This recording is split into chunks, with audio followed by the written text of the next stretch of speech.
Este livro foi gravado nos estúdios da Fundação Dorina Noel para cegos. Lido por Lúcia Maria em outubro de 2010. 3 aspectos da miséria. As mariposas do luxo. Nota, estampada de início na Gazeta de Notícias do Rio de Janeiro, em 23/3/1907. Fim da nota. Olha, Maria. É verdade, que bonito. As 2 raparigas curvam-se para a montra, com os olhos ávidos, um vinco estranho nos lábios. Por trás do vidro polido, arrumados com arte, entre estatuetas que apresentam pratos com bugigangas de fantasia e a fantasia policroma de coleções de leques, os desdobramentos das sedas, das plumas, das guipures, das rendas. É a hora indecisa em que o dia parece acabar e o movimento febril da Rua do Ouvidor relaxa-se, de súbito, como um delirante a gozar os minutos de uma breve acalmia. Ainda não acenderam os combustores, ainda não ardem a sua luz galvânica os focos elétricos. Os relógios acabaram de bater, apressadamente, 6 horas. Na artéria estreita, cai a luz acinzentada das primeiras sombras. Uma luz muito triste, de saudade e de mágoa. Em algumas casas, correm com fragor as cortinas de ferro.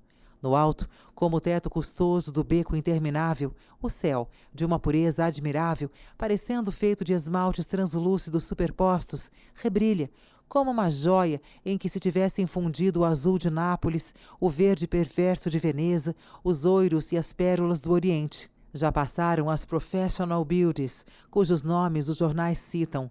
Já voltaram da sua hora de costureiro ou de joalheiro as damas do alto tom, e os nomes condecorados da finança e os condes do Vaticano, e os rapazes elegantes, e os deliciosos vestidos claros, airosamente ondulantes, já se sumiram, levados pelos altos, pelas parelhas fidalgas, pelos bondes burgueses.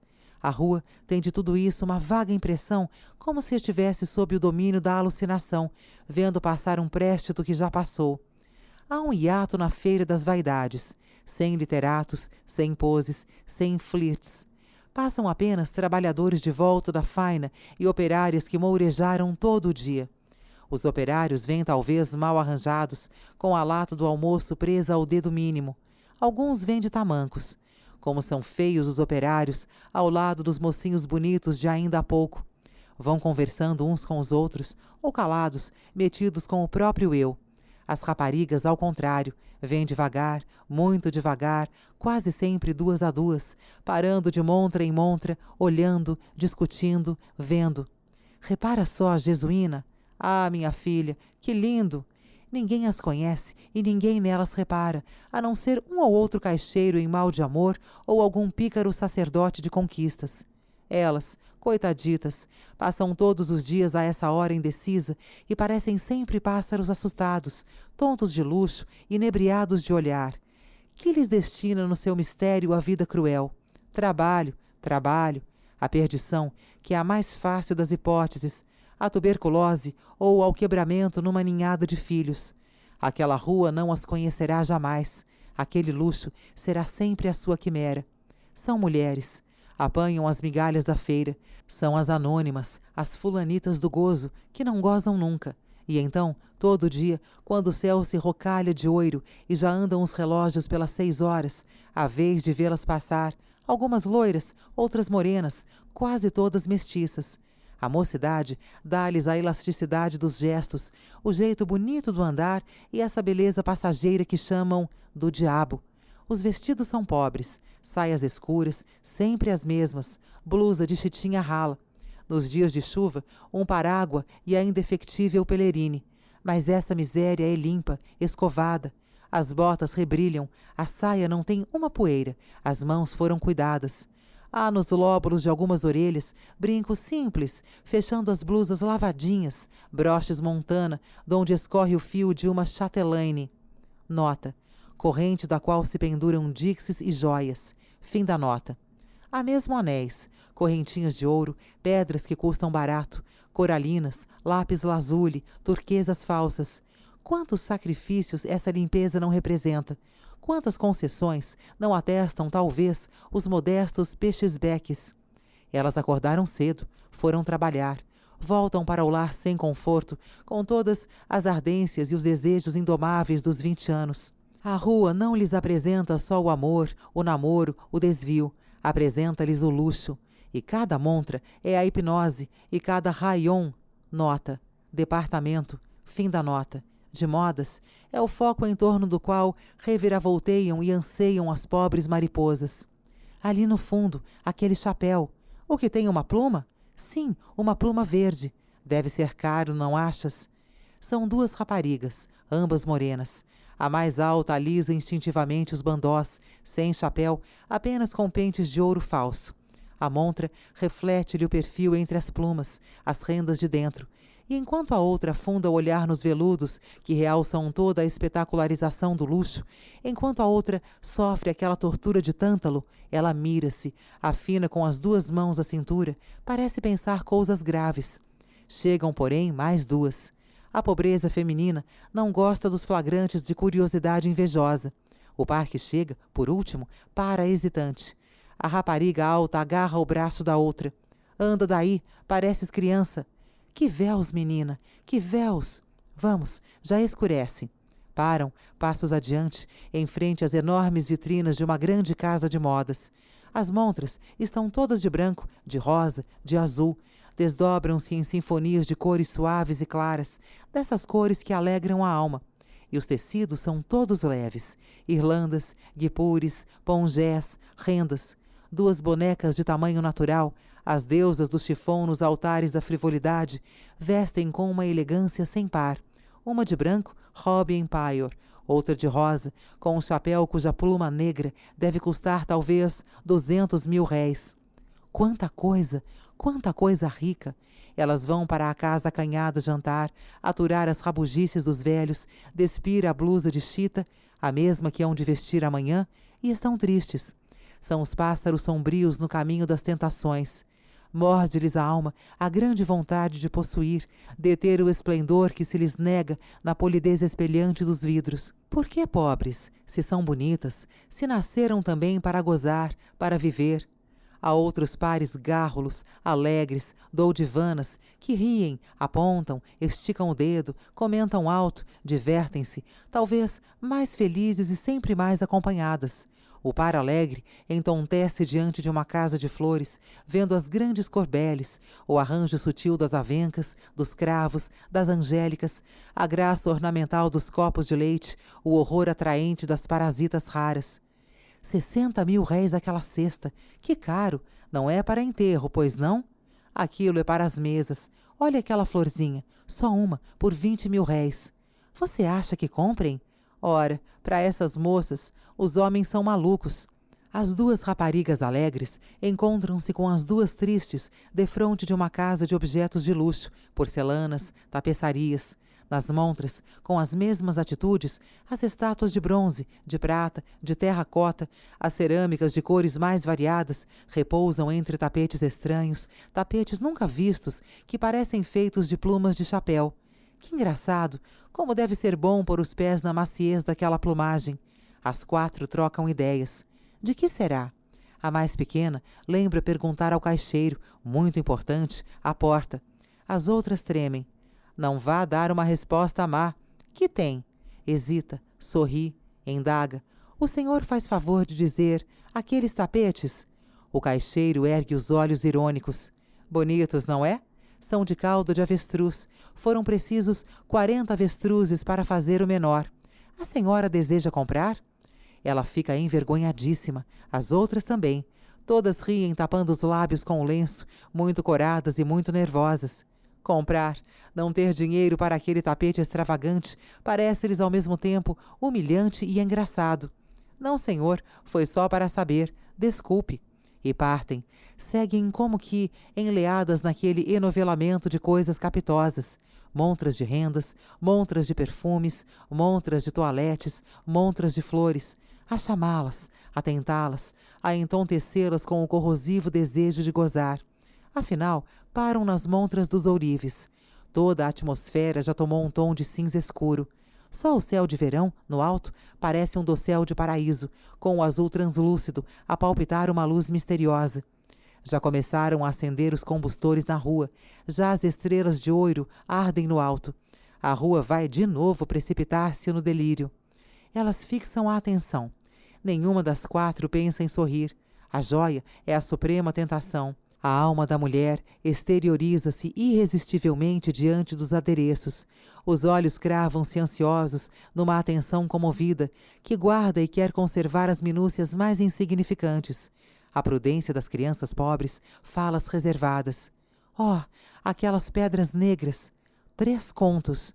Depois, como se ao lado um príncipe invisível estivesse a querer recompensar a mais modesta, comentam as joias baratas, os objetos de prata, as bolsinhas, os broches com corações, os anéis insignificantes.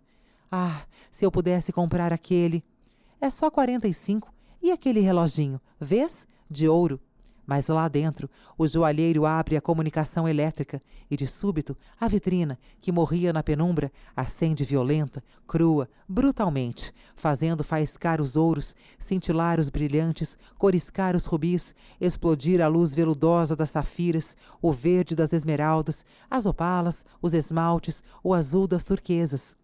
Toda a montra é um tesouro no brilho cegador e alucinante das pedrarias. Elas olham sérias, o peito a arfar.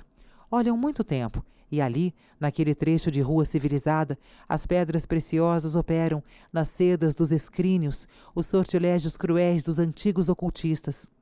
As mãozinhas bonitas apertam o cabo da sombrinha, como querendo guardar um pouco de tanto fulgor.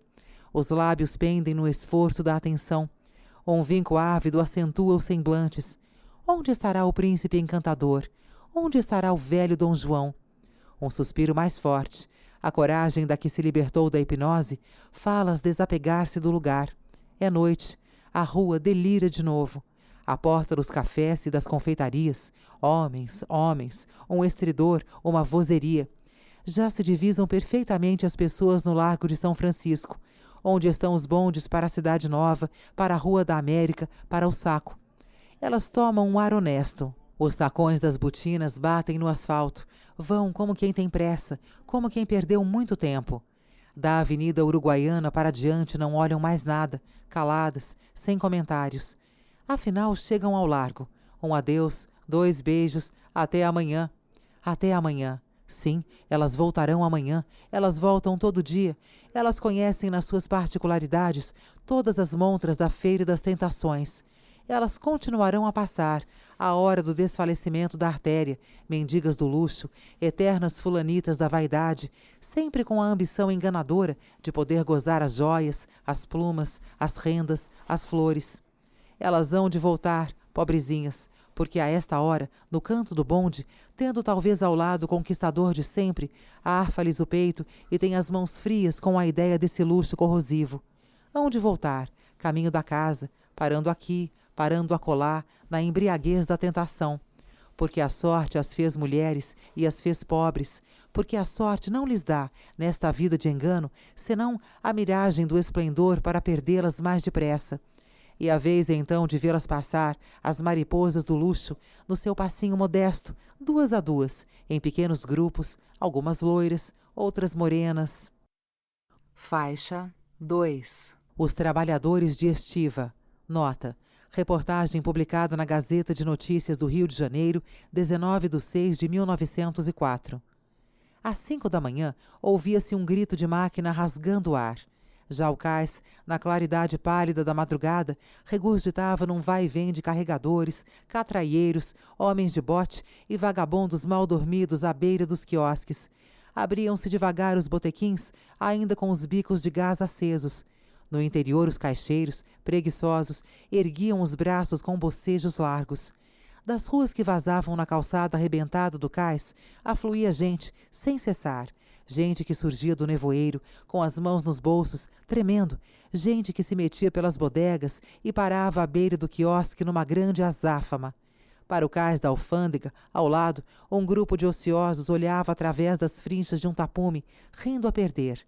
Um carregador, encostado aos umbrais de uma porta, lia, de óculos, o jornal, e todos gritavam, falavam, riam, agitavam-se na frialdade daquele acordar. Enquanto dos botes policrômicos, homens de camisa de meia ofereciam, aos berros, um passeiozinho pela baía. Na curva do horizonte, o sol de maio punha manchas sangrentas e a luz da manhã abria, como desabrocha um lírio, no céu pálido.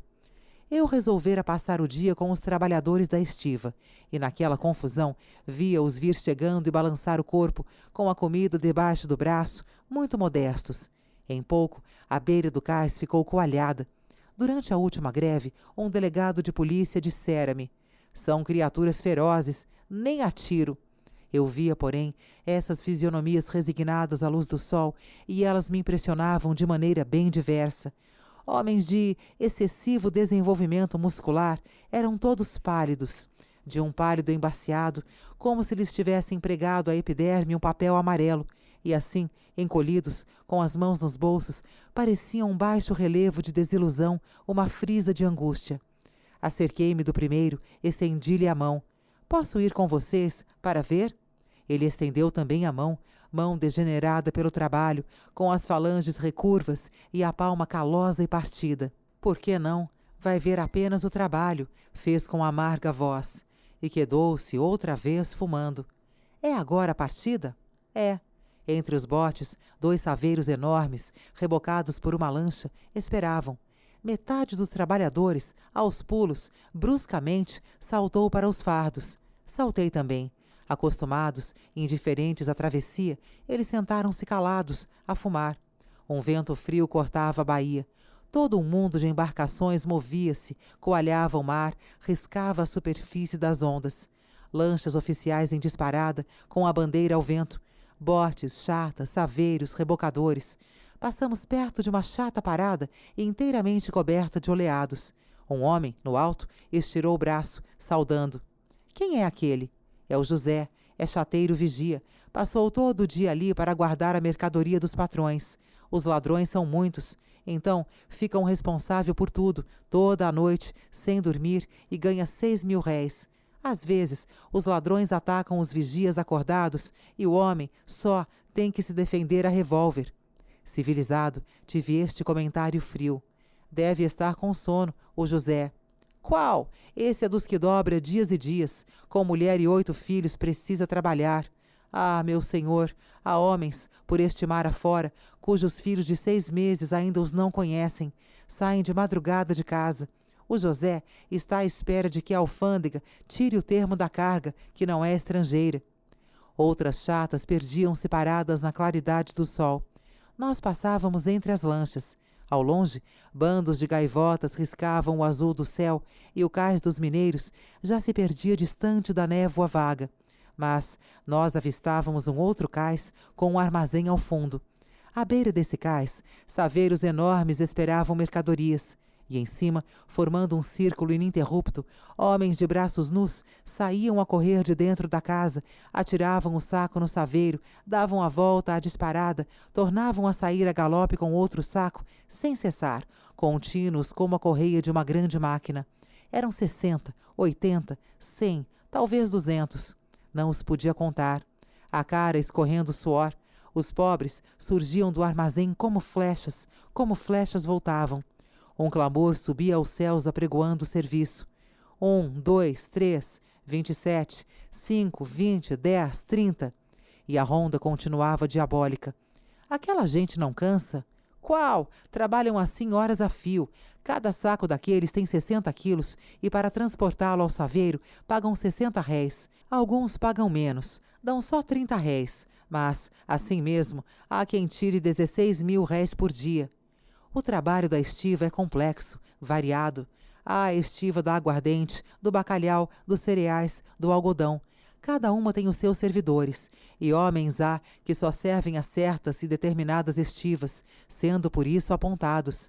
É muito, fiz.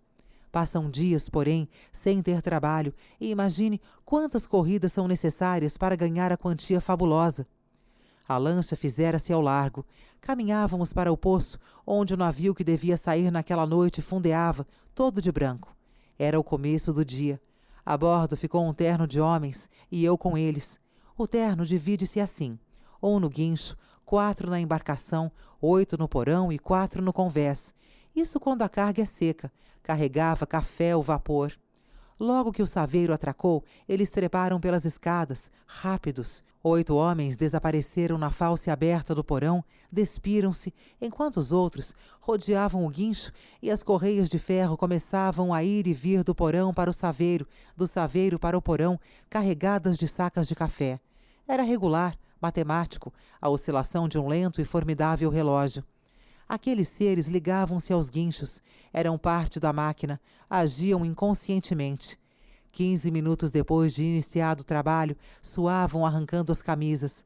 Só os negros trabalhavam de tamancos. E não falavam, não tinham palavras inúteis. Quando a ruma estava feita, erguiam a cabeça e esperavam a nova carga. Que fazer? Aquilo tinha que ser até às 5 da tarde. Descia ao porão. Uma atmosfera de caldeira sufocava. Era as correntes caírem do braço de ferro, um dos 8 homens precipitava-se, alargava-as, os outros puxavam os sacos. Lá! De novo havia um rolar de ferros no convés, as correntes subiam enquanto eles arrastavam os sacos. Do alto, a claridade caía fazendo uma bolha de luz que se apagava nas trevas dos cantos. E a gente, olhando para cima, via encostados cavalheiros de pijama e bonezinho, com ar de quem descansa do banho a apreciar a faina alheia. Às vezes, as correntes ficavam um pouco alto. Eles agarravam-se às paredes de ferro com os passos vacilantes entre os sacos, e estendendo o tronco nu e suarento, as suas mãos preênseis puxavam a carga em esforços titânicos. Lá! Na embarcação, fora, os mesmos movimentos, o mesmo gasto de forças e de tal forma regular que em pouco eram movimentos correspondentes, regulados pela trepidação do guincho, os esforços dos que se esfalfavam no porão e dos que se queimavam ao sol. Até horas tardes da manhã trabalharam assim, indiferentes aos botes, às lanchas, à animação especial do navio. Quando chegou a vez da comida, não se reuniram. Os do porão ficaram por lá mesmo, com a respiração entrecortada, resfolegando, engolindo o pão, sem vontade. De certo, pela minha face, eles compreenderam que eu os deplorava. Vagamente, o primeiro falou. Outro disse-me qualquer coisa, e eu ouvi as ideias daqueles corpos que o trabalho rebenta. A principal preocupação desses entes são as firmas dos estivadores. Ele as tem de cor, citam de seguida, sem errar uma. Carlos Wallace, Melo e François, Bernardino Correia Albino, Empresa Estivadora, Picasso e C, Romão Conde e C, Wilson Sons, José Viegas Vaz, Lloyd Brasileiro, Captain Jones. Em cada uma dessas casas, o terno varia de número e até de vencimentos, como por exemplo o Lloyd, que paga sempre menos que qualquer outra empresa. Os homens com quem falava têm uma força de vontade incrível. Fizeram com o próprio esforço uma classe, impuseram-na. Há 12 anos não havia malandro que, pegado na gamboa, não se desse logo como trabalhador de estiva. Nesse tempo não havia associação, não havia o sentimento de classe, e os pobres estrangeiros pegados na marítima trabalhavam por 3.000 réis 10 horas de sol a sol. Os operários reuniram-se. Depois da revolta, começou a se fazer sentir o elemento brasileiro, e desde então foi uma longa e pertinaz conquista. Um homem preso, que se diga da estiva, horas depois, confrontado com um sócio da União, tem que apresentar o seu recibo de mês. Hoje, estão todos ligados, exercendo uma mútua polícia para a moralização da classe. A União dos Operários Estivadores consegue, com os estatutos que a defendem habilmente, o seu nobre fim. Os defeitos da raça, as disputas, as rusgas, são consideradas penas. A extinção dos tais pequenos roubos, que antigamente eram comuns, merece um cuidado extremado da União, e todos os sócios, tendo como diretores Bento José Machado, Antônio de Cruz, Santos Valença, Mateus do Nascimento, Jerônimo Duval, Miguel Rosso e Ricardo Silva, esforçam-se, estudam, sacrificam-se pelo bem geral. Que querem eles? Apenas ser considerados homens dignificados pelo esforço e a diminuição das horas de trabalho, para descansar e para viver. Um deles, magro, de barba inculta, partindo um pão empapado de suor que lhe gotejava da fronte, falou-me, num grito de franqueza. O problema social não tem razão de ser aqui? Os senhores não sabem que este país é rico, mas que se morre de fome. É mais fácil estoirar um trabalhador que um larápio. O capital está nas mãos de um grupo restrito e a gente demais absolutamente sem trabalho. Não acredite que nos baste o discurso de alguns senhores que querem ser deputados. Vemos claro, e desde que se começa a ver claro, o problema surge complexo e terrível. A greve. O senhor acha que não fizemos bem na greve? Eram 9 horas de trabalho. De toda a parte do mundo, os embarcadiços diziam que o trabalho da estiva era só de 7. Fizemos mal, pois ainda não temos o que desejamos. A máquina, no convés, recomeçara a trabalhar. Os patrões não querem saber se ficamos inúteis pelo excesso de serviço. Olhe, vá à Marítima, ao mercado. Encontrará muitos dos nossos arrebentados, esmolando, apanhando os restos de comida. Quando se aproximam das casas às quais deram toda a vida, correm-nos. Que foi fazer lá? Trabalhou? Pagaram-no. Rua. Toda a fraternidade universal se cifra neste horror. Do alto, caíram 5 sacas de café mal presas à corrente. Ele sorriu, amargurado, precipitou-se, e de novo ouviu-se o pavor do guincho, sacudindo as correntes donde pendiam 18 homens estrompados. Até à tarde, encostado aos sacos, eu vi encher a vastidão do porão bafos e escuro. Eles não pararam. Quando deu 5 horas, um de barba negra tocou-me no braço. Por que não se vai? Estão tocando a sineta. Nós ficamos para o serão à noite. Trabalhar até a meia-noite.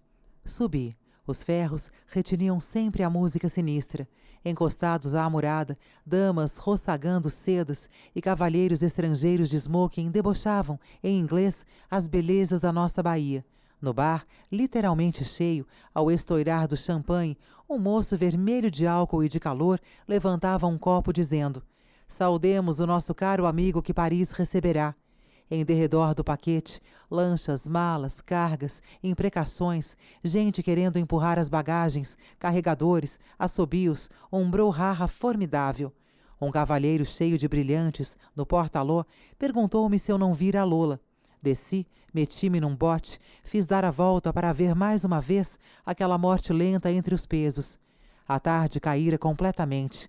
Retimados pelo arrastar das correntes, os 4 homens, dirigidos do convés do steamer, carregavam, tiravam sempre de dentro do saveiro mais sacas, sempre sacas, com as mãos disformes, as unhas roxas, suando, arrebentando de fadiga.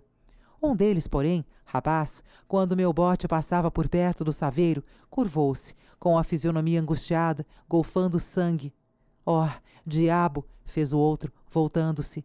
O José que não pode mais. Faixa 3. A Fome Negra. Nota. Publicada com o mesmo título na Gazeta de Notícias do Rio de Janeiro, 22/6/1904. Fim da nota. De madrugada, escuro ainda, ouviu-se o sinal de acordar. Raros ergueram-se. Tinha havido serão até a meia-noite. Então, o feitor, um homem magro, corcovado, de tamancos e beiços finos, o feitor, que ganha 200 mil réis e acha a vida um paraíso, o senhor Correia, entrou pelo barrado onde a manada de homens dormia com a roupa suja e ainda empapada do suor da noite passada. Lá, rapazes, acorda. Quem não quiser, roda. Lá, fora. Houve um rebuliço na furna sem ar. Uns sacudiam os outros amedrontados, com os olhos só a brilhar na face cor de ferrugem. Outros, prostrados, nada ouviam, com a boca aberta, babando. Ó, João, olha o café! Olha o café e olha o trabalho! Ai, raios me partam! Era capaz de dormir até amanhã. Mas, já na luz incerta daquele quadrilátero, eles levantavam-se, impelidos pela necessidade, como as feras de uma menagerie ao chicote do domador. Não lavaram o rosto, não descansaram. Ainda estremunhados, sorviam uma água quente, da cor do pó que lhes impregnava a pele, partindo o pão com escaras da mesma fuligem metálica, e poucos eram os que se sentavam, com as pernas em compasso, tristes. Estávamos na Ilha da Conceição, no trecho hoje denominado a Fome Negra. Há ali um grande depósito de manganês, e do outro lado da pedreira que separa a ilha, um depósito de carvão. Defronte, a algumas braçadas de remo, fica a ponta da areia com a cantareira, as obras do porto fechando um largo trecho coalhado de barcos. Para além, no mar tranquilo, outras ilhas surgem, onde o trabalho escorcha e esmaga centenas de homens. Logo depois do café, os pobres seres saem do barracão e vão para a parte norte da ilha, onde a pedreira refulge. Há grandes pilhas de blocos de manganês e montes de piquiri em pó, em lascas finas. No solo, coberto de uma poeira negra com reflexos de bronze, há reios para conduzir os vagonetes do minério até o lugar da descarga. O manganês, que a Inglaterra cada vez mais compra ao Brasil, vem de Minas até a Marítima em estrada de ferro. Daí é conduzido em batelões e saveiros até as Ilhas Bárbaras e da Conceição, onde fica em depósito. Quando chega a vapor, de novo removem o pedregulho para os saveiros e de lá para o porão dos navios. Esse trabalho é contínuo, não tem descanso. Os depósitos cheios, sem trabalho de carga para os navios, os trabalhadores atiram-se à pedreira, à rocha viva. Trabalha-se 10 horas por dia, com pequenos intervalos para as refeições, e ganha-se 5.000 réis. Há, além disso, o desconto da comida, do barracão onde dormem, 1.500, de modo que o ordenado da totalidade é de 8.000 réis. Os homens gananciosos aproveitam então o serviço da noite, que é pago até de manhã por 3.500 e até meia-noite pela metade disso, tendo, naturalmente, o desconto do pão, da carne e do café servido durante o labor. É uma espécie de gente essa que serve as descargas do carvão e do minério e povoa as ilhas industriais da Bahia. Seres embrutecidos, apanhados a dedo, incapazes de ter ideias. São quase todos portugueses e espanhóis que chegam da aldeia, ingênuos. Alguns saltam da proa do navio para o saveiro do trabalho tremendo. Outros aparecem pela marítima sem saber o que fazer e são arrebanhados pelos agentes. Só tem um instinto: juntar dinheiro, a ambição voraz que os arrebenta de encontro às pedras inutilmente. Uma vez apanhados pelo mecanismo de aços, ferros e carne humana, uma vez utensílio apropriado ao andamento da máquina, tornam-se autômatos com a teimosia de objetos movidos a vapor. Não tem nervos, tem molas. Não tem cérebros, tem músculos hipertrofiados. O superintendente do serviço berra, de vez em quando: "Isto é para quem quer. Tudo aqui é livre. As coisas estão muito ruins. Sujeitemo-nos. Quem não quiser é livre." Eles vieram de uma vida de geórgicas paupérrimas. Têm a saudade das vinhas, dos prados suaves, o pavor de voltar pobres e, o que é mais, ignoram absolutamente a cidade, o rio. Limitam o Brasil às ilhas do trabalho, quando muito aos recantos primitivos de Niterói.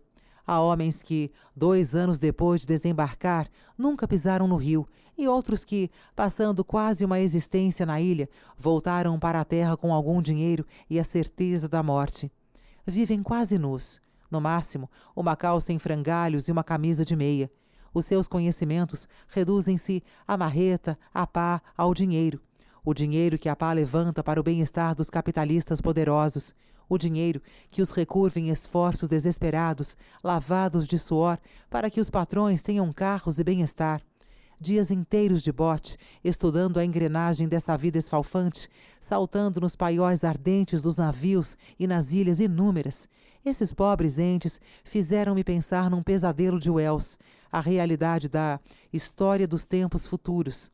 O pobre a trabalhar para os sindicatos, máquina incapaz de poder viver de outro modo, aproveitada e esgotada. Quando um deles é despedido, com a lenta preparação das palavras sórdidas dos feitores, sente um tão grande vácuo, vê-se de tal forma só, que vai rogar outra vez para que o admitam. À proporção que eu os interrogava, e o sol acendia labaredas por toda a ilha, a minha sentimentalidade ia fenecendo. Parte dos trabalhadores atirou-se à pedreira, rebentando as pedras. As marretas caíam descompassadamente em retintins metálicos nos blocos enormes. Os outros perdiam-se nas rumas de manganês, agarrando os pedregulhos pesados com as mãos.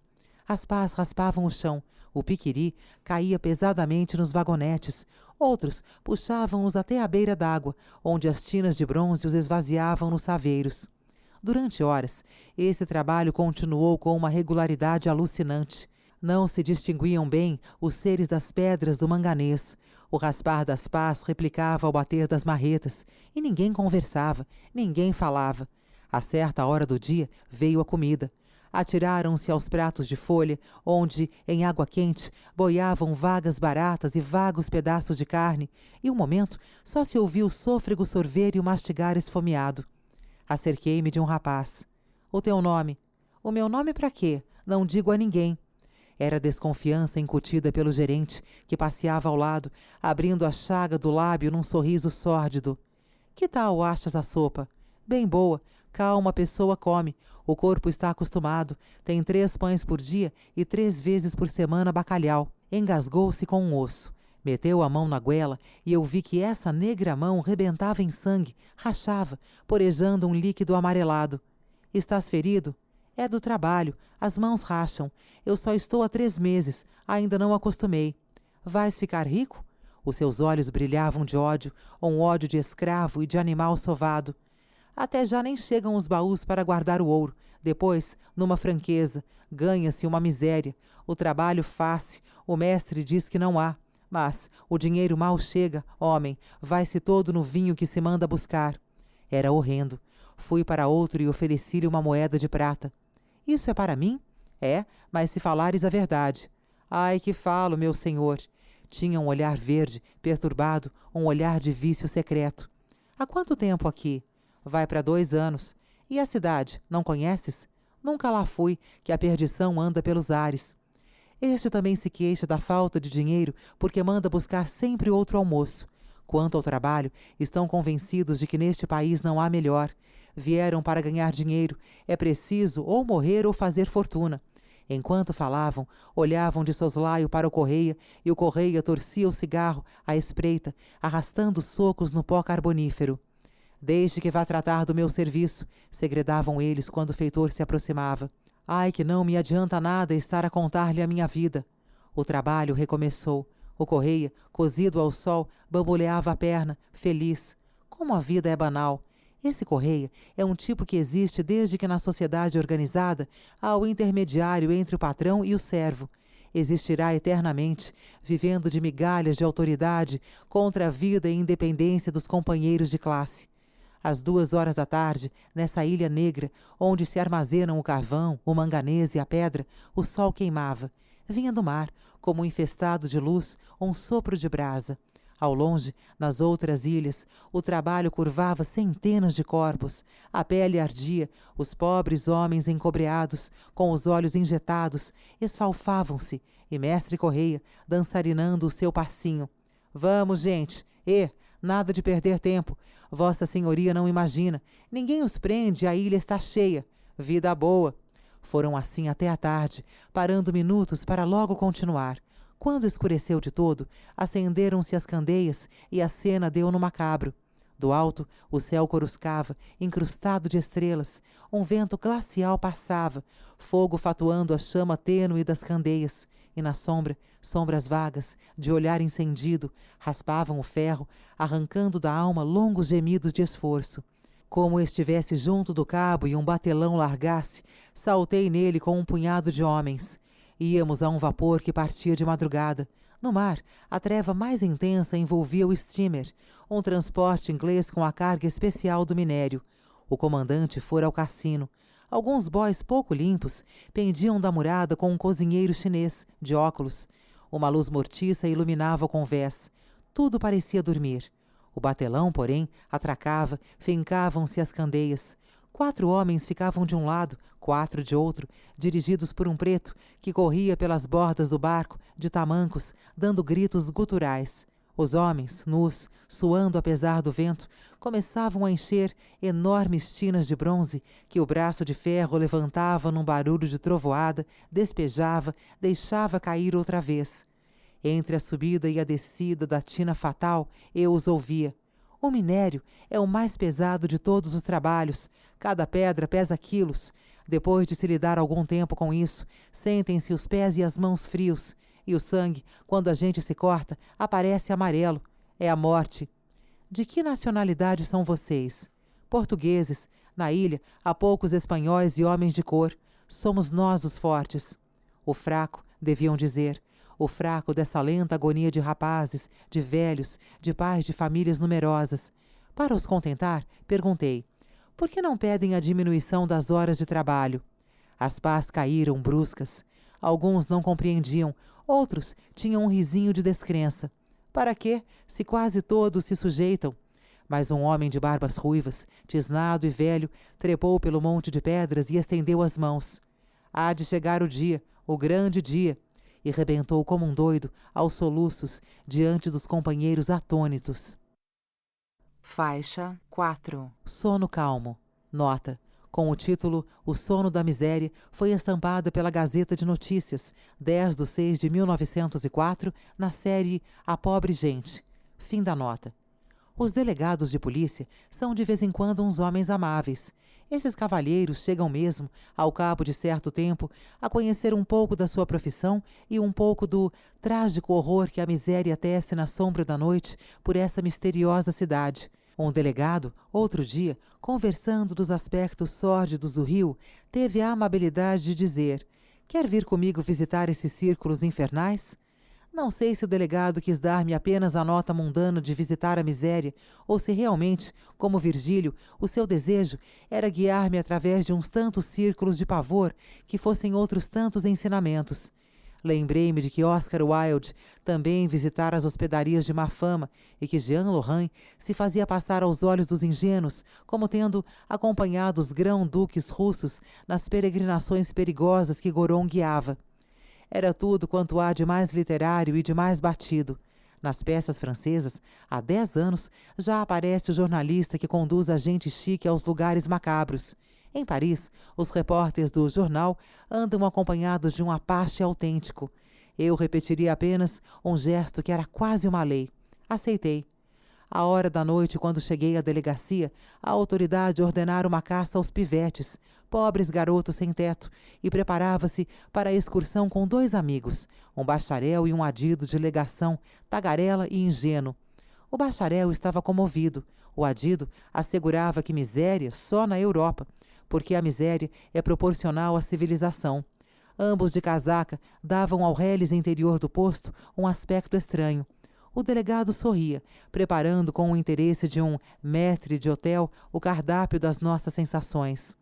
Afinal, ergueu a bengala. Em marcha! Descemos todos, acompanhados de um cabo de polícia e de 2 agentes secretos, um dos quais anaga, com o rosto grosso de calabrês. É perigoso entrar sozinho nos covis horrendos, nos trágicos asilos da miséria. Íamos caminhando pela Rua da Misericórdia, hesitantes ainda diante das lanternas com vidros vermelhos.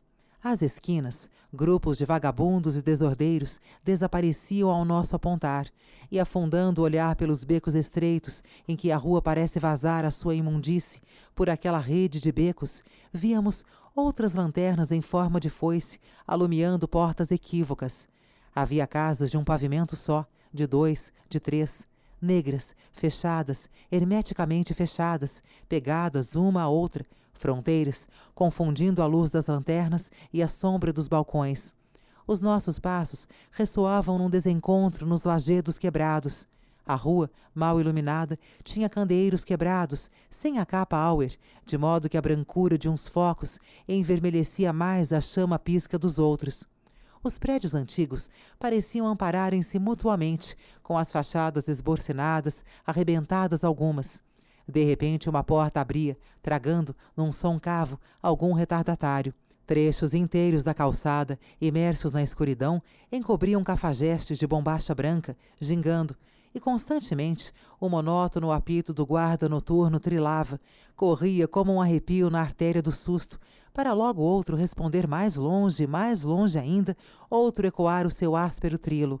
No alto, o céu era misericordiosamente estrelado e uma doce tranquilidade parecia escorrer do infinito. Há muitos desses covis espalhados pela cidade? Indagou o advogado, abotoando o Macfarlane. Nota: capote com pelerine e sem mangas. Fim da nota. Em todas as zonas, meu caro. Em 5 noites, visitando-os depressa, informou o agente, Vossa Senhoria não dá cabo deles. É por aqui, pela Gamboa, nas ruas centrais, nos bairros pobres. Só na Cidade Nova, que quantidade! Isso não contando com as casas particulares, em que moram 20 e mais pessoas, e não querendo falar das hospedarias só de gatunos, os zungas. Zungas? Fez o adido de legação, curioso. As hospedarias baratas têm esse nome, dorme-se até por 100 réis. Saiba, Vossa Senhoria, que a vidinha dava para uma história. Mas debaixo de uma das foices de luz, o delegado parara. Estacamos também. O soldado bateu à porta com a mão espalmada. Houve um longo silêncio. O soldado tornou a bater. De dentro, então, uma voz sonolenta indagou. Quem é? Abra, é a polícia. Abra! O silêncio continuou. Nervoso, o delegado atirou a bengala à porta. Abra já! É o doutor delegado! Abra já! A porta abriu-se. Barafustamos na meia-luz de um corredor com areia no soalho. O homem que viera abrir, corpulento, de camisa de meia, esfregou os olhos, deu força ao bico de gás, encostou-se à mesa forrada de jornais, onde se alinhavam castiçais. É o proprietário? Indagou o delegado. Saiba vossa senhoria que não, sou o encarregado. Muita gente? Não há mais lugares. Deixe ver o livro. O livro é uma formalidade cômica. A autoridade virou-lhe as páginas, rápido, enquanto secretas descansavam as bengalas. O mau cheiro era intenso. Mostre-nos isso, fez a autoridade minutos depois. Não há acusação contra a casa. Ah, senhor doutor. Não sei. Ande. O encarregado, trêmulo, seguiu à frente, erguendo o castiçal. Abriu uma porta de ferro, fechou-a de novo, após a nossa passagem, e começamos a ver o rés do chão. Salas com camas enfileiradas como nos quartéis, tarimbas com lençóis encardidos, em que dormiam de beiço aberto, babando, marinheiros, soldados, trabalhadores de face barbuda. Uns cobriam-se até o pescoço, outros espapaçavam-se completamente nus. A mando da autoridade superior, os agentes chegavam à vela bem perto das caras, passavam a luz por baixo das camas, sacudiam os homens do pesado dormir. Não havia surpresa. Os pobres entes acordavam e respondiam, quase a roncar outra vez, a razão por que estavam ali, lamentavelmente. O bacharel estava varado, o adido tinha um ar desprendido. Não tivesse ele visitado a miséria de Londres e principalmente a de Paris. O delegado, entretanto, gozava aquele espetáculo.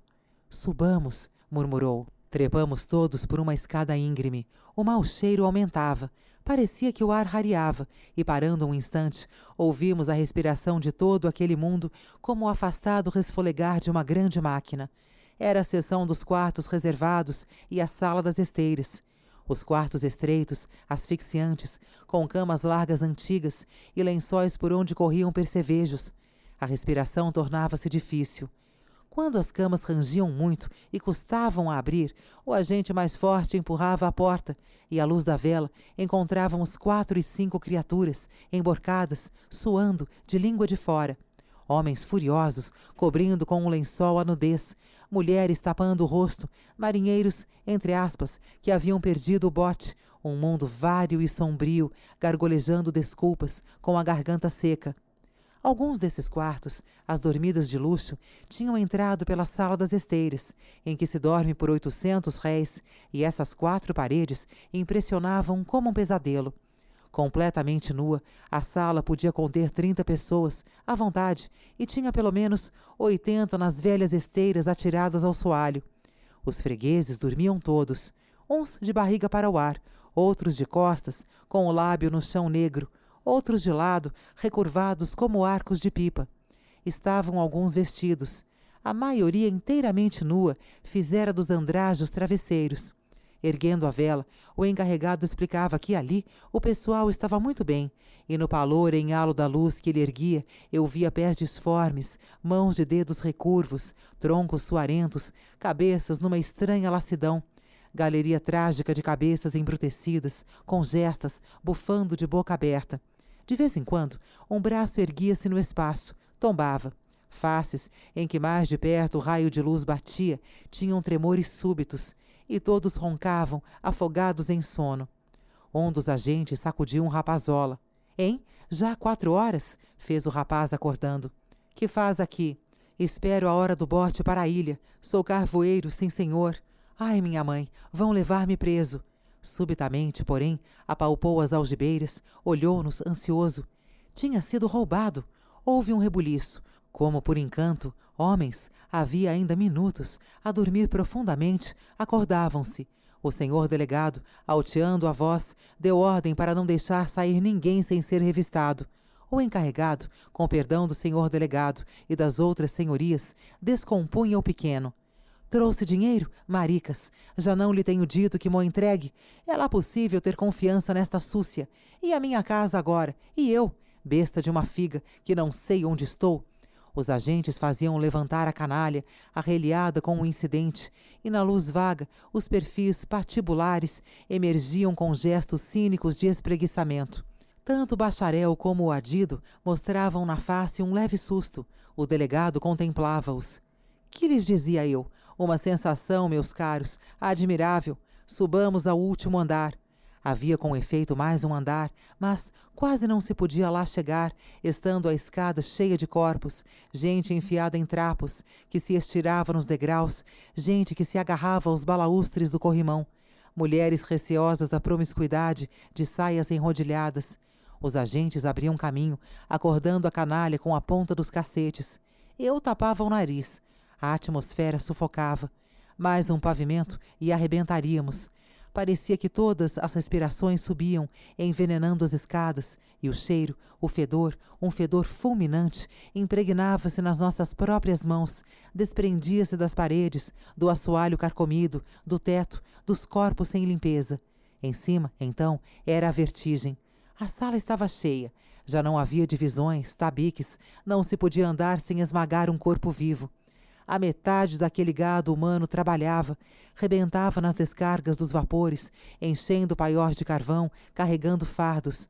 Mais uma hora e acordaria para esperar no cais os batelões que a levassem ao cepo do labor, em que empedra o cérebro e rebenta os músculos. Grande parte desses pobres entes fora atirada ali, no esconderijo daquele covil, pela falta de fortuna. Para se livrar da polícia, dormiam sem ar, sufocados, na mais repugnante promiscuidade. E eu, o adido, o bacharel, o delegado amável, estávamos a gozar dessa gente o doloroso espetáculo. Não se emocione, disse o delegado. Há por aqui gatunos, assassinos e coisas ainda mais nojentas. Desci. Doíam-me as têmporas. Era impossível o cheiro de todo aquele entulho humano. O adido precipitou-se também e os outros o seguiram. Embaixo, a vistoria aos fregueses não dera resultado. O encarregado ainda gritava e o cabo estava nervoso, já tendo dado alguns murros. O doutor delegado teve uma última ideia, a visão de uma cena ainda mais cruel. Vamos ver os fundos.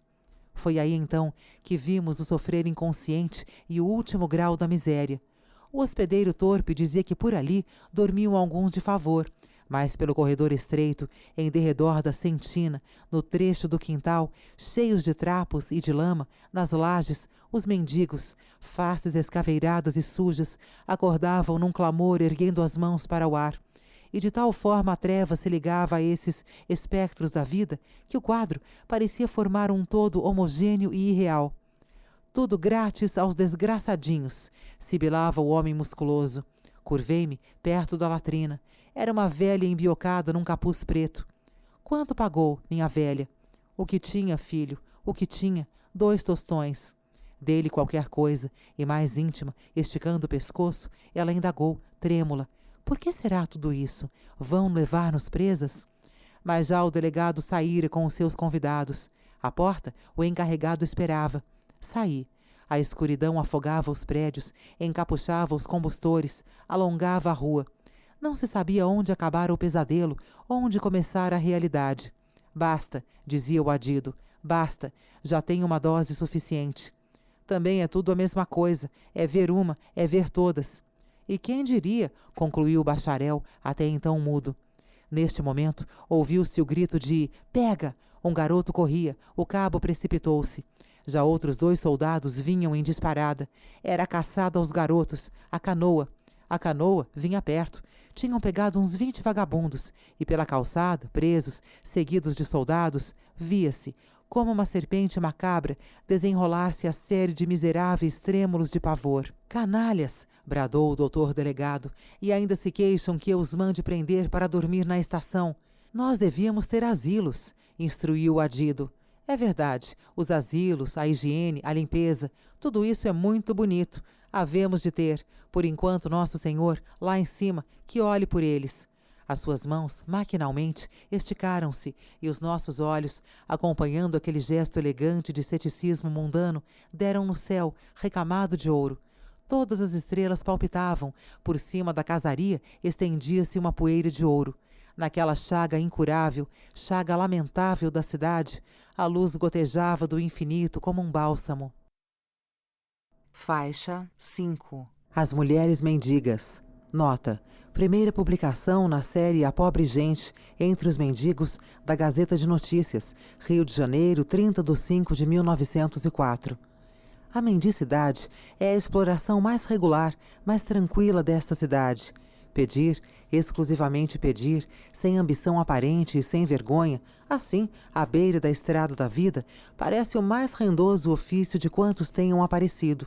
E a própria miséria, no que ela tem de doloroso e de pungente, sofre com essa exploração. É preciso estudar a sociedade complicada e diversa dos que pedem esmola, adivinhar até onde vai a verdade e até onde chega a malandrice, para compreender como a polícia descura o agasalho da invalidez e a toleima incauta dos que dão esmolas. Entre os homens mendigos há irmãos da OPA, agentes de depravação viciados, profissionais de doenças falsas, mascarando um formidável cenário de dores e de aniquilamento.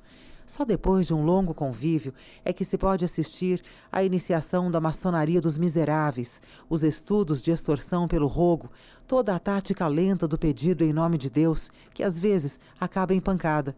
Os homens exploradores não têm brio. As mulheres, só quando são realmente desgraçadas, é que não mentem e não fantasiam. São, entretanto, as mais incríveis.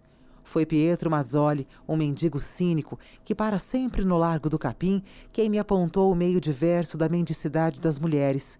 Pietro é baixo, reforçado, corado. Puxa sempre a Suíça potente, com um minúsculo chapeuzinho posto ao lado, sobre a juba enorme cheia de lendes. É mendigo por desfastio e comodidade. Soldado, fugiu do serviço militar como criado de bordo. Em Buenos Aires, fez-se inculcador de casas suspeitas, porteiro do mesmo gênero, caftem, barítono de café cantante, preso. No Rio, sendo-lhe habitual a prisão, já foi cego, torto das pernas, aleijado de carrinho, corcunda, maneta, atacado do mal de São Guido. É o Fregoli da miséria. Nota: Leopoldo Fregoli, 1867-1936, ilusionista e transformista italiano. Fim da nota. Antes de se estabelecer mendigo, andou pelo estado do Rio fazendo dançar um urso que era um companheiro de malandragens. Essa pilhéria do urso nada autêntico valeu-lhe uma sova e 3 anos de prisão. Homem de tal jaez, conhece todos os truques, a falsa miséria e a verdadeira, a exploração e a dor sentida. É ele quem nos inicia.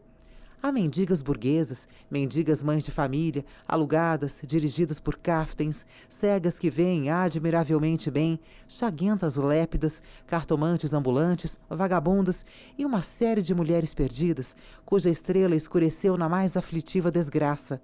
Nos pontos dos bondes, pelas ruas, guiadas sempre por crianças de faces inexpressivas, vemos tristes criaturas, com as mãos estendidas, mastigando desejos para a nossa salvação com a ajuda de Deus.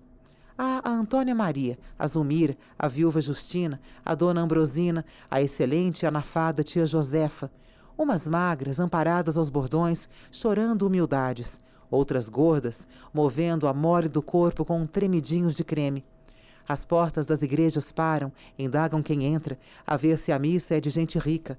Postam-se nas escadarias, agachadas, salmodiando funerariamente, olhando com rancor os mendigos. Negros roídos de alcoolismo, velhos a tremer de sífilis. A lista dessas senhoras é interminável e há entre elas, negócios à parte, uma interessante sociabilidade. Cada uma tem o seu bairro a explorar, a sua igreja, o seu ponto livre de incômodos imprevistos. Quando aparece alguma neófita, olham-na furiosas e martirizam-na como nas escolas aos estudantes calouros. Tem, naturalmente, uma vida regrada a cronômetro suíço, criaturas tão convencidas do seu ofício. Saem de casa às 6 da manhã, ouvem missa devotamente porque acreditam em Deus e usam ao peito medalhinhas de santos. Depois, postam-se à porta até que a última missa tenha dado a receita suficiente às várias dependências do templo. Vão almoçar e começam a peregrinação pelos bondes, de porta em porta, até a hora de jantar. Uma, a Isabel Ferreira, cabocla esguia em mar, pede à noite e confessa que isso dá uma nota mais lúgubre, mais emocionante ao pedido. Ao passar por essa gente, sentem todos o fraco egoísmo da bondade, e 5 ou 6 dias depois de as conversar, percebe-se que esmolar é apenas uma profissão menos fatigante que cozer ou lavar, e sem responsabilidades, na sombra, na pândega. A maior parte dessas senhoras não sofre moléstia alguma, sustenta a casa arrumadinha, canja aos domingos, fatiotas novas para os grandes dias. São, ou dizem-se, quase sempre viúvas. Algumas, embrulhadas em xales pretos, acompanhadas de 2 ou 3 petizes, as mais das vezes alugados, como uma certa mulher cordiceira, chamada Rosa, percorrem os estabelecimentos comerciais ou lugares de agitação, sobem as redações dos jornais, forçando a esmola, agarrando, implorando. A Dona Rosa, para dizer o seu nome e a inaudita felicidade da vida numa rede de mentiras, arrancou-me 5.000 réis, com precipitação, arte e destreza tais que, quando dei por mim, já ia longe com os petizes e a nota. Não há uma só cuja coleta diária seja menor de 10.000 réis, e cada qual pede a seu modo, invadindo até as sacristias das igrejas. A Francisca Soares, da igreja de São Francisco, envolta em uma mantilha de velho merinó, começa sempre louvando os irmãos benfeitores pintados pelo senhor Petit. Nota: Auguste Petit, 1844-1927, pintor francês radicado no Rio a partir de 1864, muito requisitado por seus retratos. Gonzaga Duque diz que foi a maior fábrica de retratos que houve no país. Abre aspas. Retratava comendadores perfeitamente comendadores. Fecha aspas. Fim da nota. Que retratos! Estão tal qual, certinhos. Depois, pergunta-nos se não temos cupons de volta dos bondes, arrisca-se a implorar o tostão em troca do cupom, e quando vê a moeda, fala mais do senhor Petit e acha pouco. Outras, dotadas de grande vocação dramática, sussurram, com a face decomposta, a angústia de um irmão morto em casa, sem dinheiro para o caixão. O resto, sem inventiva, macaqueia o multiformismo da invalidez, rezando. A esmola, apesar da crise econômica que os jornais proclamam, subiu. Não há quem dê moeda de cobre a um mendigo sem o temor de desgostá-lo ou de levar uma descompostura cheia de pragas, que nessas bocas repuxadas causam uma dolorosa impressão de dor e de confrangimento. Logo de manhã, quando nas torres os sinos tangem, a tropa sobe para a igreja. Bom dia, dona Guilhermina. Bom dia, dona Antônia. Como vai dos seus incômodos? O reumatismo não me deixa, é desta laje fria. Que se há de fazer?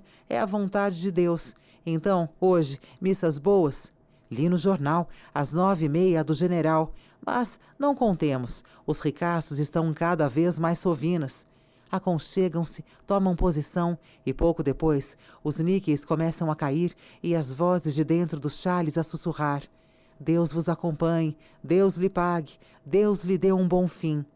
Há até certos lugares rendosos que são vendidos como as cadeiras de engraxate e os faltores de teatro. As mendigas alugadas são em geral raparigas com disposições lamurientas, velhas cabulosas, aproveitadas pelos agentes da falsa mendicidade, com ordenado fixo e porcentagem sobre a receita. Encontrei 2 moças, uma de Minas, outra da Bahia, Albertina e Josefa, e um bando de velhas nesse emprego. As raparigas são uma espécie de pupilas da senhora Genoveva, que mora na Gamboa.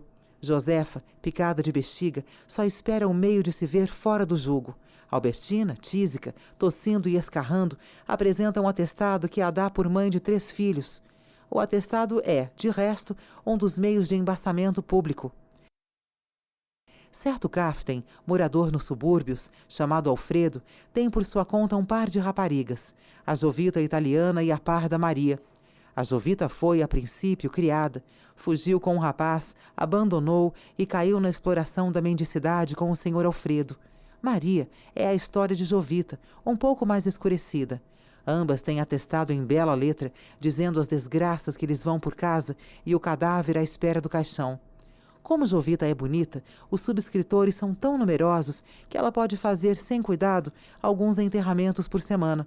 Às 7 da noite, tomam as 2 o trem na central e, quando se sentem seguidas, saltam em estações diferentes, metem-se nos bondes. Tudo isso muito alegres e defendendo o senhor Alfredo com grande dedicação. O gênero é relativamente agradável à vista dos outros. o das vagabundas ladras e das pitonisas ambulantes, grupo de que são figuras principais as senhoras Concha e Natividade, espanholas, e a senhora Eulália, cigana exótica. A senhora Concha, por exemplo, é cleptômana, e dessa tara lhe vem a profissão, da tara e da inépcia policial. Quando cocote, Concha teve amantes ricos e roubava-lhes o relógio, os lenços, os alfinetes, por diversão. Foi presa por um inglês sisudo e partiu para Lisboa, onde repetiu a cena tantas vezes que aos poucos se viu na necessidade de voltar ao Brasil como criada. Roubou de novo, foi outra vez presa e resolveu ser cartomante andarilha, ler a Buena Dicha pelos bairros pobres, pelas estalagens, só para roubar. É gordinha, anda arrimada a um cacete, fingindo ter úlceras nas pernas. Aproxima-se, pede a esmola como quem pergunta se as coisas vão mal. Deus a favoreça. Você tem cara de ser feliz. Vamos ver a suerte del Barraro. E tira do seio um maço de cartas. Quem, nestas épocas de dispersivas crenças, deixará de saber da própria sorte? Mandam-no entrar e ela conta histórias às famílias, enquanto empalma objetos e alguns níqueis agradecidos. Natividade e Eulália seguem o mesmo processo, mas Eulália, aduncamente cigana, lê nas mãos deformadas e calosas dos trabalhadores, enquanto as suas apalpam os bolsos do cliente. Do fundo desse emaranhamento de vício, de malandragem, de gatunice, as mulheres realmente miseráveis são em muito maior número do que se pensa, criaturas que rolaram por todas as infâmias e já não sentem, já não pensam, despidas da graça e do pudor. Para estas, basta um pão enlameado e um níquel. Basta um copo de álcool para as ver taramelar, recordando a existência passada. Vivem nas praças, no campo da aclamação. Dormem nos morros, nos subúrbios, passam à beira dos quiosques, na Saúde, em São Diogo, nos grandes centros de multidões baixas, apanhando as migalhas dos pobres e olhando com avidez o café das companheiras. Eu encheria tiras de papel sem conta, só com o nome dessas desgraças, a quem ninguém pergunta o nome, senão nas estações, entre cachações de soldados e a pose pantafaçuda dos inspetores. E seria um livro horrendo, aquele que contasse, com a simples verdade, todas as vidas anônimas desses fantásticos seres de agonia e de miséria. Andam por aí, ulceradas, sujas, desgrenhadas, com as faces entumecidas e as bocas arrebentadas pelos socos, corridas avaradas dos quiosques, vaiadas pela garotada. Nas noites de chuva, sob os açoites da ventania, aconchegam-se pelos portais, metem-se pelos socavões, tiritando. Às vezes, para cúmulo de desgraça, aparecem grávidas, sem saber como, à mercê da horda de vagabundos que as viola, que as tortura, que as bate, sem lhes conceder ao menos a piedade do nojo. E os filhos morrem, desaparecem, levados na tristura do seu soluçante existir, estrangulados, talvez, nos inúmeros recantos que a milícia do nosso duplo policiamento ignora. Acompanhado do cínico Mazzoli, ouvi-lhes as confissões inauditas. Pela noite alta, íamos os dois para o Largo da Sé, para as beiradas da Santa Casa, e diante de nós, esses semblantes alanhados de sofrimento, os olhos em pranto, como um bando de espertos, desvendaram-nos os paroxismos da vida antiga. Eram amorosas exploradas, ardendo ainda em raiva passional. Eram vítimas do caftismo, sentindo no lábio freio de lenocínio. Eram cocotes do chique, escalavradas de sífilis, na dor do luxo passado. E velhas, velhas sem pecado, que a miséria, a ingratidão e a misteriosa fatalidade desfaziam nos mais amargurados transes. Nunca os descabelados românticos imaginaram tão torvos quadros. Já quando se lhes pergunta o nome com bondade, a surpresa estala em choro. Chamo-me Zoarda, sou cubana, vim para o Rio com um pelotari. Nota, jogador de futebol. Fim da nota. Ao chegar aqui, outro conquistou-me. Fui explorada por ambos. Eram bonitos, eram fortes. Adoeci. Eles tomaram outra. Quando saí do hospital, só pensava em matá-la. A quem? A ela, a outra. Fui, entretanto, presa e novamente segui para a Gamboa, onde cheguei a ser enfermeira. Quando de lá saí, ronda pela moléstia, estava este trapo à espera do Zé Maria. O Zé Maria? Sim, da morte. Zoarda vive a fingir que tem barriga d'água. Josefina Veral, sim, senhor. Vim como criada. Um homem raptou-me. Vivi com ele 6 anos. Entreguei-me à prostituição explorada por 2 malandros. Roubavam-me, a moléstia acabou a obra, não posso trabalhar. E de dentro de sua negra boca saem descrições satânicas da vida que a inutilizara. Emma Rosnick, nascida em Budapeste em 1874. Fui enjeitada num corredor. Os moradores levaram-me à polícia, que cuidou de mim. Aos 18 anos casei com um Rosnick, um debochado. Uma vez atirou-me aos braços de um amigo, a quem matou depois por questões de jogo. Vim para o Brasil. Oh, os exploradores! Estou neste estado. Esta mulher de 30 anos parece ter 60. E outras, floristas ainda moças, velhas que tiveram lar, mulheres passionais ou vítimas do amor, como nas prosas byronianas de 1830, como nos dramalhões do Recreio, um mundo de soluços que, mesmo visto, ao nosso ceticismo parece falso.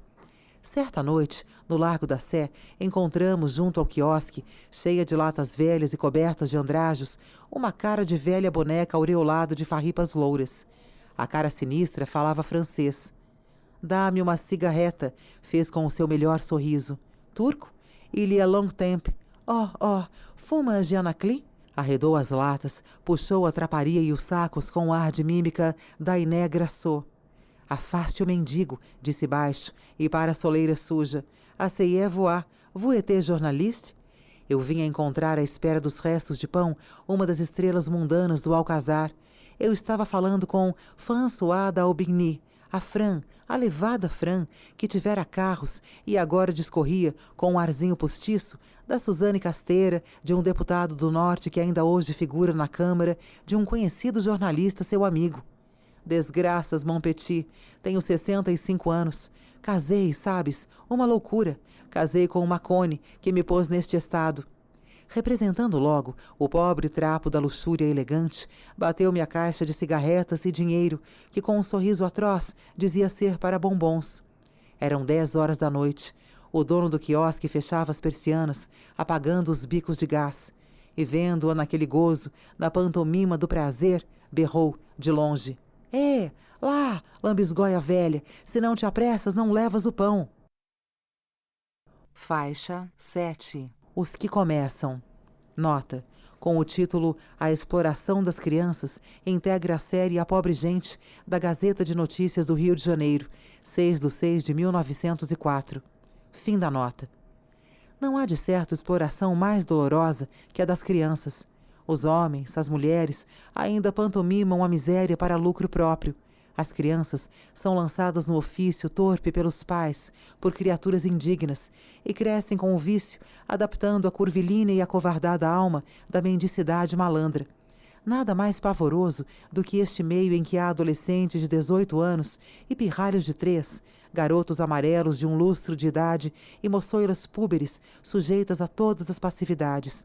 Essa criançada parece não pensar e nunca ter tido vergonha, amoldadas para o crime de amanhã, para a prostituição em grande escala.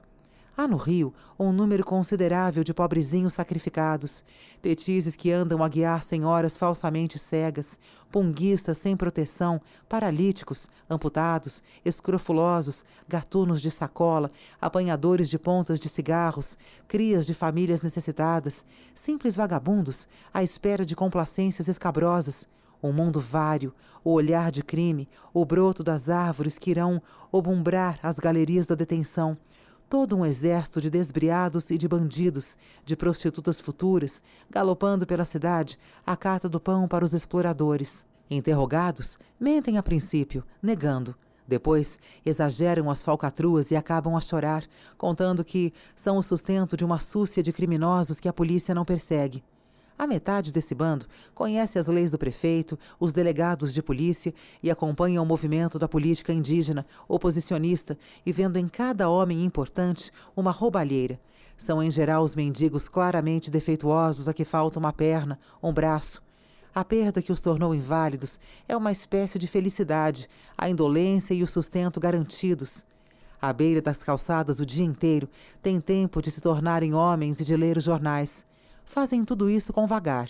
Quando um ponto se torna insustentável, vão para outros, e há entre eles relações morféias que se ligam às úlceras, olhos em pus que olham com ternura companheiros sem braços, e todos guardando a data do desastre que os mutilou, que os fez entrar para a nova vida com a saudade da vida passada.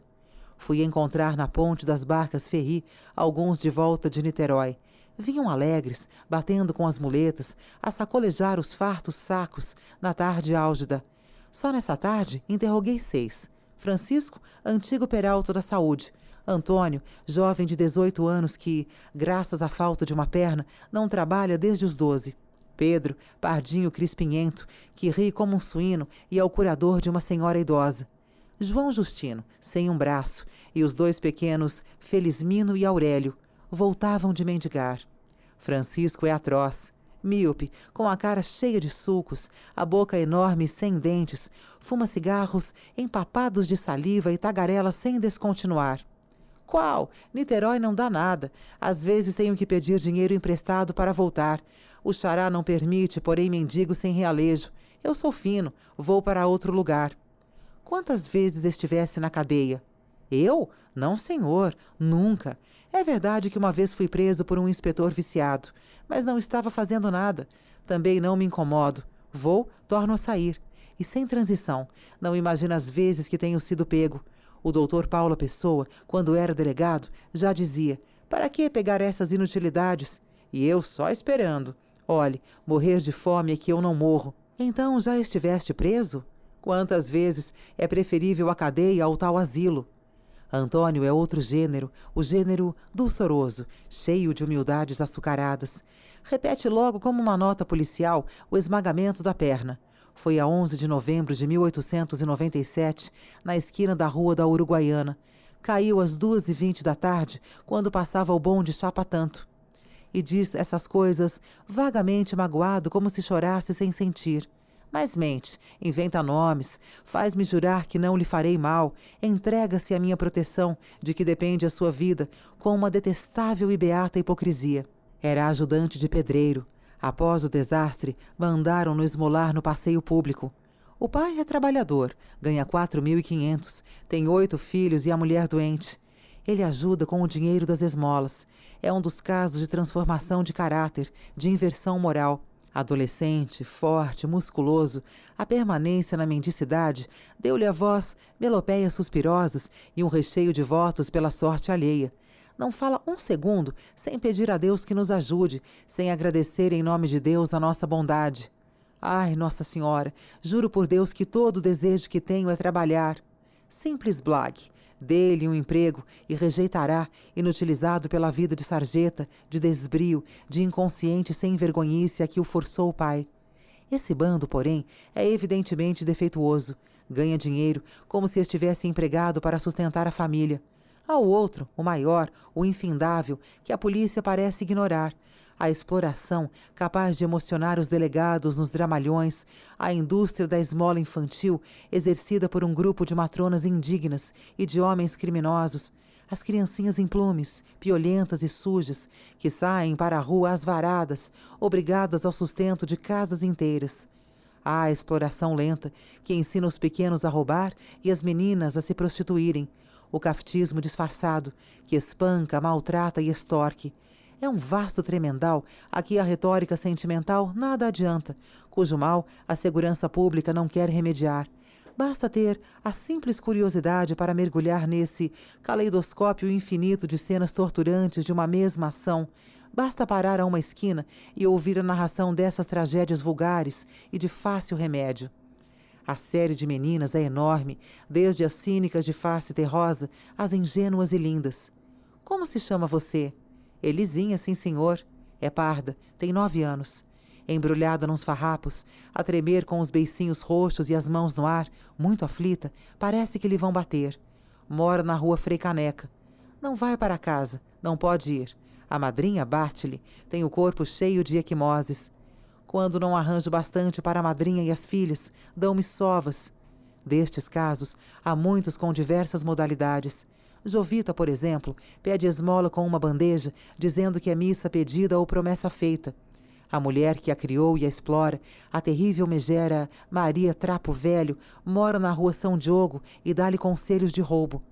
Ela diz que, quando encontrar roupas ou outros objetos, meta no saco. Quando passo uma semana sem levar nada, põe-me de castigo, com os joelhos em cima do milho e sem comer. Rosinha mora na Rua Formosa.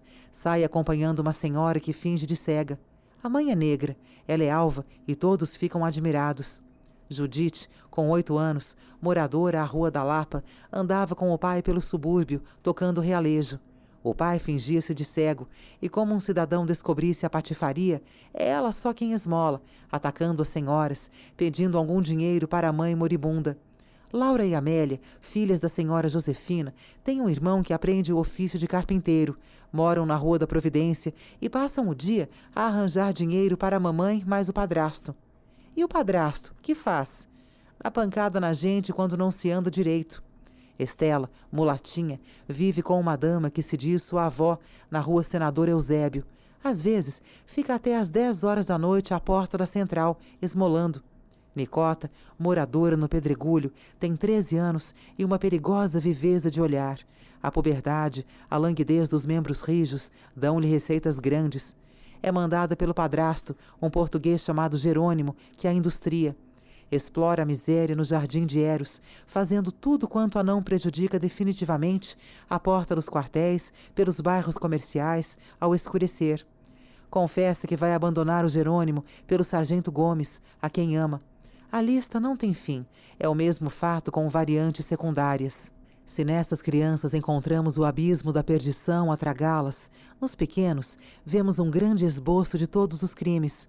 Em 4 dias, interrogamos 96 garotos, estrangeiros, negros, mulatos, uma sociedade movediça e dolorosa. Há desde os pequenos que sustentam família, até os gatunos precoces que se deixam roubar na vermelhinha à beira do cais, entre murros e cachações. O primeiro a encontrarmos é o negrinho Félix, morador à Rua do Costa, órfão, que vive na casa de uma família. Como as coisas estão más, sai de sacola a esmolar e a roubar. Já esteve preso por apanhar várias amostras de uma loja, mas um moço da polícia, que gosta de uma das meninas da casa, soltou-o. Que fazes hoje? Hoje tenho que roubar um queijo. Sinhazinha diz que não apareça sem um queijo. Armando, petis de 10 anos, disse italiano por causa das dúvidas. Para no Largo da Sé e, ingenuamente, conta que a família não faz comida há 3 anos. É ele que arranja tudo, fora os cobres. José Visuvi, também italiano, é filho do conhecido mendigo Visuvi. Sai da Rua do Alcântara, onde mora, às 5 da manhã, à procura dos pães que os padeiros costumam deixar nas janelas e à porta de certas casas. Quando a janela é alta, serve-se de um pau em forma de ferrão. O pai ensina-o a roubar. Dudu de Oliveira passa o dia no mercado e nos bairros centrais. A mãe, fingindo-se de cega, esmola no Largo do Machado. Ele leva recados suspeitos e propõe-se a místeres ignóbeis. João Silva, morador à Rua Senador Pompeu, com 13 anos, também serve para esses serviços pouco asseados. A mãe, sem emprego, é espancada pelo amante que lhe arranca todo o dinheiro. Franzino, doloroso, esse pretinho na ânsia da vida, sustenta um Kaften Helles. Todos esses nomes ignorados escondem dramas pungentes, cenas de horror, vidas perdidas. A observação de tantos casos não me dava o tipo do explorador, não me mostrava os peralvilhos que vivem à custa das pobres crianças, receosa de me mostrar as casas onde são torturadas. Encontrei-o, porém, o tipo ideal, o drama resumo de um estado social, a tragédia soluçante que cada vez mais se alastra. Logo no começo da Rua Uruguai, há uma mulher de cor branca, fisionomia torva, sempre embiocada em panos pretos. Chamam-na a Camaleão, alcunha que lhe ficou do Peralta do filho. Esse ente repelente tem uma estalagem, um prédio, é rica e pede esmola, provando ser viúva pobre. Quando encontra crianças, leva-as para casa, um doloroso centro de lenocínio e velhacaria, a extorquí-las. Presentemente tem 5 petizes, todos menores de 12 anos. 3 meninos, Alfredo, Felipe e Narciso, e 2 meninas, Gertrudes e Macalena. As criancinhas saem pela manhã, voltam para almoçar, tornam a sair e só voltam à noite, para o interrogatório e a palmatória. Um dos pequenos mostrou-me o ogro horrendo. Arrastava-se com uma voz pastosa e, quando me viu, trêmula curvou-se. Pelo amor de Deus, uma esmola para os desgraçadinhos. Os desgraçadinhos, na tarde chuvosa, pareciam transidos. O vento fustigava-lhes as carnes seminuas, e eles, agarrados uns aos outros, na fraternidade do sofrimento, sem pai, sem mãe, sem amparo, erguiam os olhos para o céu numa angustiosa súplica. Você acabou de ouvir um audiolivro produzido pela Fundação Dorina No para cegos. Para ler este livro, acesse www.projetolivrolivre.com.